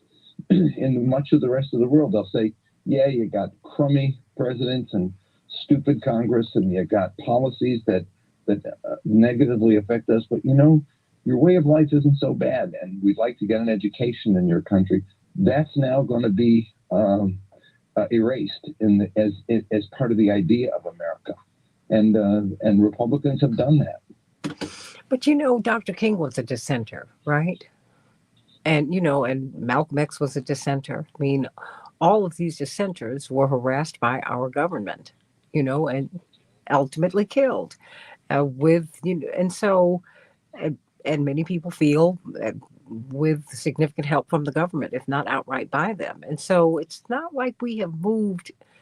We've had some daylight thanks to the church committee in the 70s, But the fact is, this is deeply embedded, not just in the fabric of the country, but in power, right? And so there's something that we've got to do about this, because this is not going to work. I mean, we don't have enough pushback, but you have lived long enough. You've been doing this work for more than 50 years, Dr. Zogby, you and Reverend. And, the fact is you're getting more pushback now than you ever have. This has really been a tough, tough slog. You remember when the Palestinians were the P word.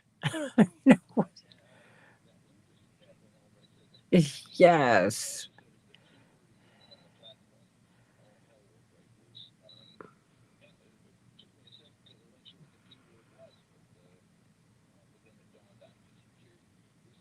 Thinking about this morning is that the newspapers will report on the fact that since the 2nd of this month, now 2 weeks, there has been a full embargo on any aid and electricity going into Gaza. You got 2 million people being starved by a deliberate policy that Israel has announced. I mean, they don't hide it. Mm-hmm. And there's no reaction from this government at all. So when the Houthi, who I am not a fan of, the Houthis in Yemen, say, because Israel has this embargo and is starving people to death in Gaza, we're going to make sure that no ships get through the Red Sea to go to Israel. Last night, the Trump administration bombs the Houthis because they're strangling Israel. But nobody pays attention to the fact that Israel is starving to death 2 million people in Gaza, not letting aid in. So there is this Palestine exception. It's still very much with us. Well, I want you all to stay right here, because we are talking even offline with one another. And I want you to join us at Rainbow Push. We are meeting about this every Saturday, still from 10 to 11:30 Central Standard Time. You can catch us on the Word Network. You can go to rainbowpush.org. You can go to Reverend Jesse Jackson's page, but you can also join us in person at 930 East 50th Street. Please join us there. Join me on my radio show on the Santita Jackson Show YouTube channel, but my home station is AM 950 Radio. The voice of progressive Minnesota. Let me just answer you, Lisa Profundo, because I hear you and I love you. You're one of our morning stars. You said this is emphatically false. Free speech doesn't mean freedom to use violence against Jewish students. You're absolutely right. And we would never, ever sign on to that. The fact is, Jewish students have not been violated physically. It has been the Palestinian students and those who have been supporting them. The provocateurs have been coming from that community, and not from the Jewish community, from the radical right in that community. They've been using racial epithets, calling Black people all kinds of names and everybody else. That's demonstrably true. That's what happened at UCLA. That happened at the University of Chicago. It happened at Columbia. These demonstrators in the encampments and the Palestinian demonstrators and their allies who have been largely Jewish, have been very deliberate in not speaking down to anyone and not using racial epithets. That has not been true. But these provocateurs have been used to try and disrupt those demonstrations. Well, let's get the story straight. I think I have been watching the hearings in Congress, and they have been lying. I've also been watching the demonstrations. That is what's been happening. And we've been to the encampments. That's what's been happening. Ask Jerry Seinfeld's wife, who, along with Mr. Vickman, who got the president of Harvard ejected. They paid some of the provocateurs at UCLA. Look that up.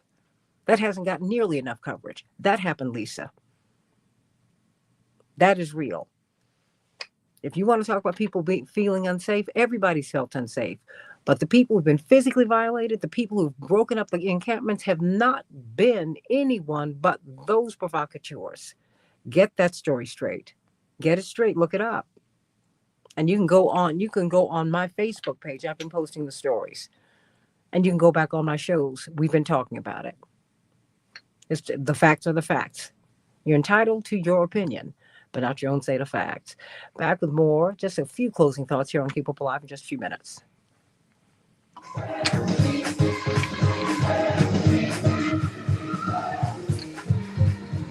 Coming up We'll have closing thoughts from Reverend Jesse No, Lisa, Jackson just look up the right stories, honey. here on Keep Look Love up, Alive. look up Jerry Seinfeld's wife. Look up Mr. Bickman. I mean, excuse me, Mr. Ackman. All that's true. It's unfortunate, but it's true. And they've been lying in these hearings. Everybody knows it. And I know I have lived with it because I know the JDL attacked Reverend Jackson throughout his whole campaign. While people were saying, run, Jesse, run, they had a ruin, Jesse, ruin campaign. They threatened to march on my parents' home. It was the Nation of Islam that said, you will not get to Chicago. We will not allow you to march on Reverend Jackson's home. I've been dealing with this kind of harassment for almost 50 years. I know where it comes from. And I'm not mad about it. I get it. I understand how power works.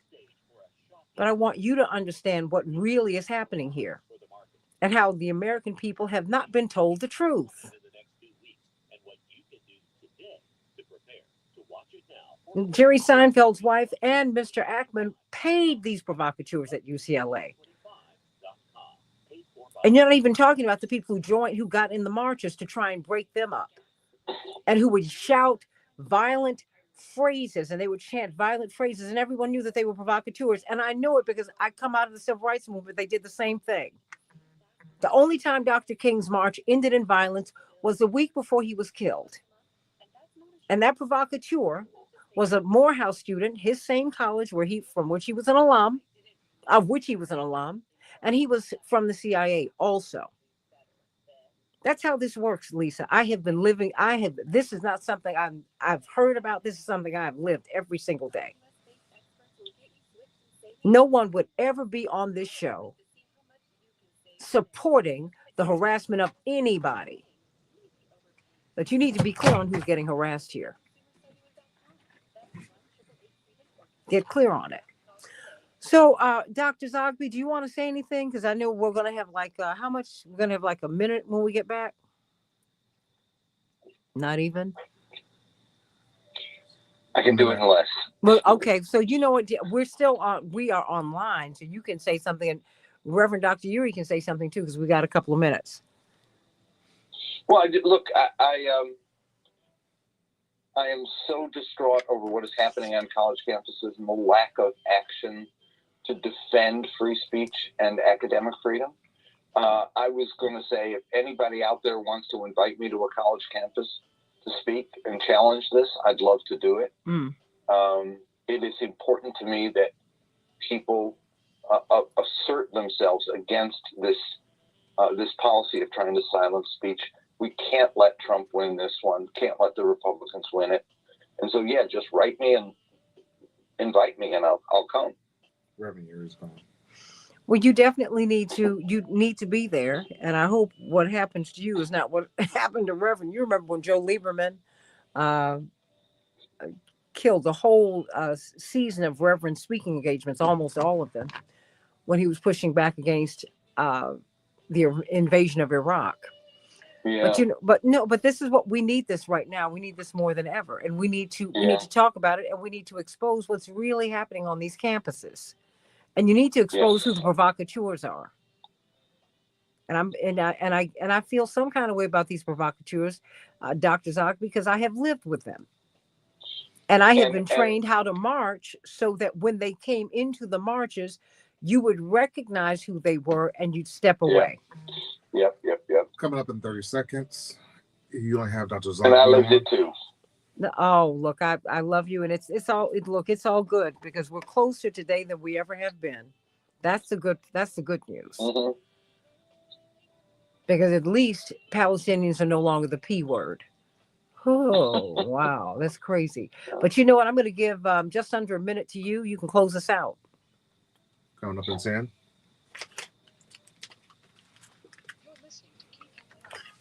To hear from you, please email your 5, questions and comments. 4, 3, 2, 1. You're live. Just under a minute. Dr. James Zogby, please close us out. Time, Santita. Thank you for speaking out about this, and I want to tell people who are listening, I'm ready and willing to come to whatever university you are connected with to speak on this. I want to challenge administrations. I want to support students and faculty. I want to defend free speech and academic freedom. So if you if you want me to come, I'll be there. Just let me know, and I'll do my best to get there, because we've got to fight back. If we don't fight back, we're going to lose more than we've already lost. Amen. And the fact is, we can all live together. Indeed, we're all built to live together. Everybody. This is about being on the right side, not on any one side. That's what we want. Because the people leading these protests are largely the young Jewish activists. They want a change. Yes, that's the case. Oh. Listening to Hold Keep on. Hope Alive with Reverend Jesse Jackson. For more information on upcoming shows and guests, please visit our website at www.keephopealiveradio.com. Keep on. These people are still here, Dr. Zogby. I was going to say that it's because they're losing young people. They're losing public opinion among Black, Latino, Asian young people, and a whole bunch of others. And so because of this, they've gotten hysterical by trying to take these incredibly repressive measures to try to silence speech that is now out there in the public domain and isn't going away. We're going to win it. The problem is how much damage gets done by those who want to destroy speech, destroy freedom, destroy all of the protections that we've built up over the last couple generations before we ultimately do win. Well, you know what? I guess I have a bit of a different take, because I think that at the end of the day, while things are being destroyed, some other things are being built. And if this is the price of solidarity across all of these lines, here it is. I don't want to see, we need to see a new world. And quite frankly, the young people moving to a new world. I cannot tell you the young folks who said to me, who were bothered by Liz Cheney, by the embrace that the Democrats had for Liz Cheney, and the continued disdain that they have for Bernie Sanders. They said, I'm not going to sign up for this. And once these young people and people just in general saw what was happening in the Middle East for the first time, they said, oh, no, not in my name. And I'm going to tell you, it's these young Jewish kids who take the pilgrimage over there, who came back, and they started agitating several years ago. They said, no. This is not, you are violating my religion. You're violating my culture. So no, wait a minute. We have to go another way. Period.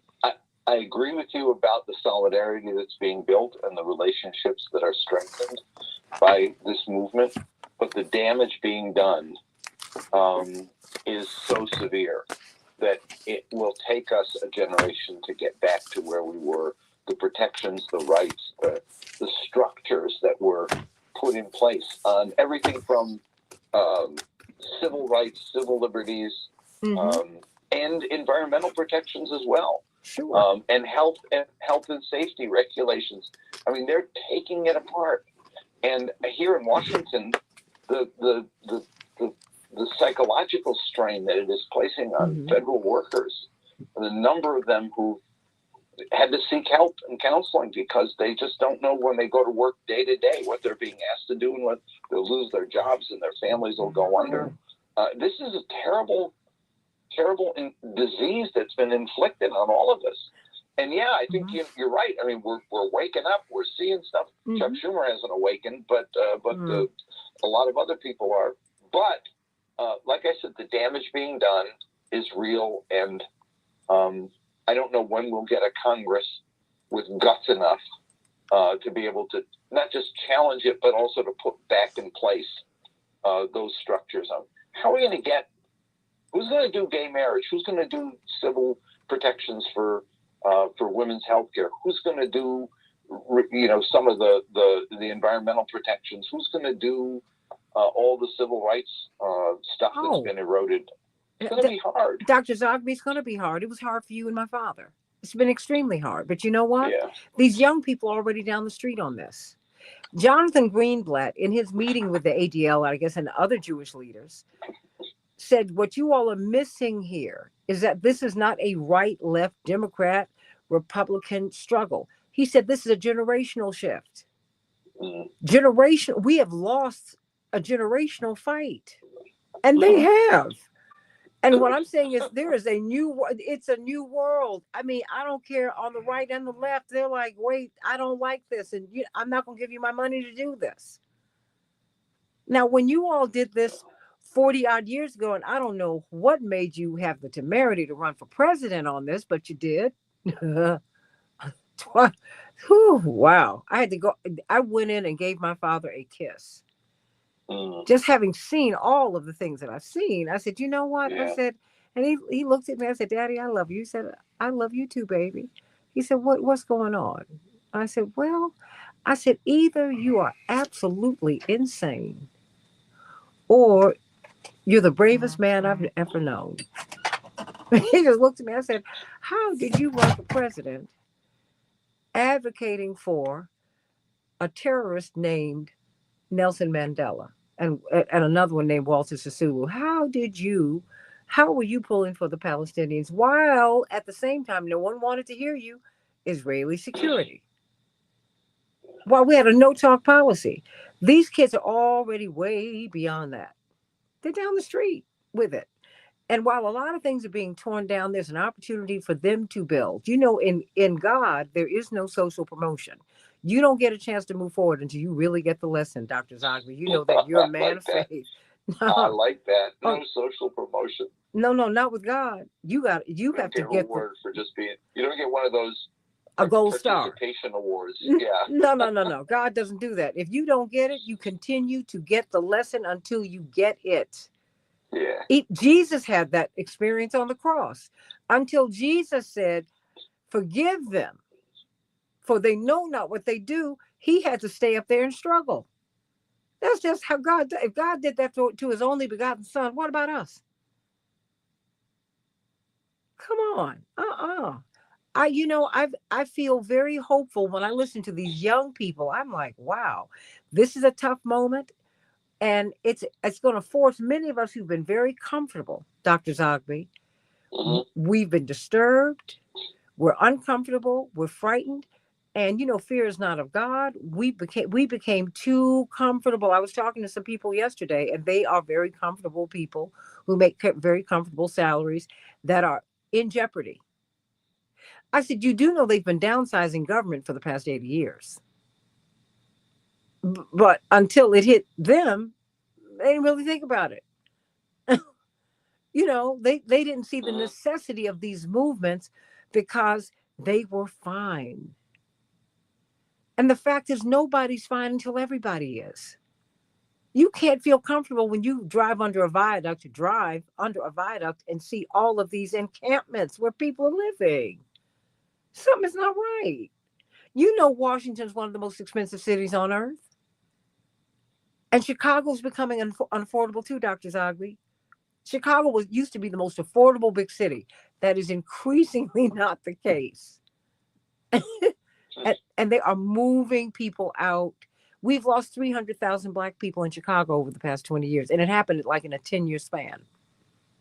Really? 300,000. Yes. Same thing happened here in the district, of course, because the Black population has moved out to Prince George's County. The city was Chocolate City. And it was. It's been completely gentrified, and gentrified means not made better. It means Black people out and rich white young kids in. That's what it means. Do you know people knock on my parents' door in Washington? They want to know, when are you moving? Yeah. They will ask my mother that when she's in Washington. Look her in her face when she opens the door to her home. Oh my goodness. So while I look at what's being torn down, I think that many people did not sufficiently appreciate the struggle and all that has been won. You all made it look so easy. And wait a minute, and upon reflection, because these folks were not in the struggle either. So, I mean, upon reflection, okay, now we have women on the ticket. We've had a Black president. We've had a Black woman who's been a vice president. We just take this for granted. They don't even know what the kind of fight that we had, Dr. Zogby. They don't know that. I mean, they don't know how threatened Reverend was when he ran for president, mostly on this. These folks came after him with everything they had. Dr. Zogby, you know that.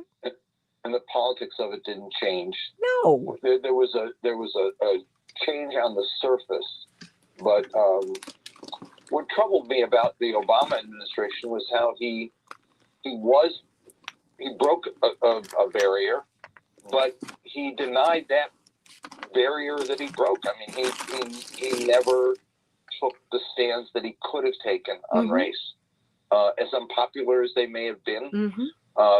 Somebody needed to challenge him. He just didn't.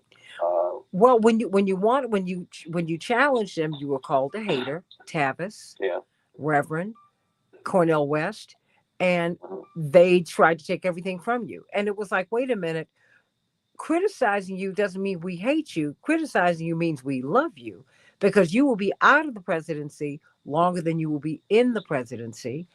You need to do what you need to do. You need to do what you can while you're here so that history will look favorably upon you. I mean, number one, because it's the right thing to do.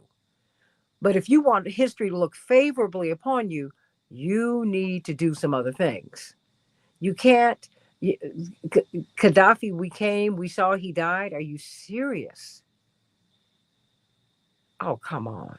No. Yeah. You can't. You can't do that. And here we are. So, so the fight continues. So, and let me tell you, you did your part and you're doing your part. So you shouldn't feel sad at all, because you have done your part, Dr. Zogby, and you did it in a spectacular way.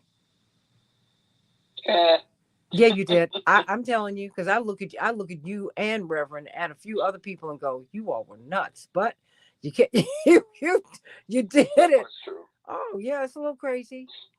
I mean, talk about a motley crew. We saw Mike Morassi down in Alabama,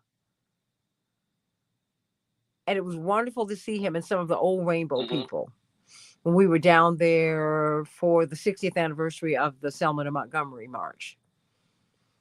So, it's in time. We're going to work it out. And Renee is still going on. She said that's why she couldn't vote for Clinton. That was heartless. That's right. She's speaking of the Gaddafi killing. When I think about that, going back to the Clinton era, the damage he did. No. We're still living with it. The crime bill, the immigration bill, the anti-terrorism guidelines that he put in place, NAFTA, welfare reform, NAFTA. I mean, he folded in the face of Gingrich and the pressure that came from there. And we had an early warning, right, with the Sister Soldier. We knew the kind of thing he'd do. At our convention, because remember, he was DLC, and he was put in.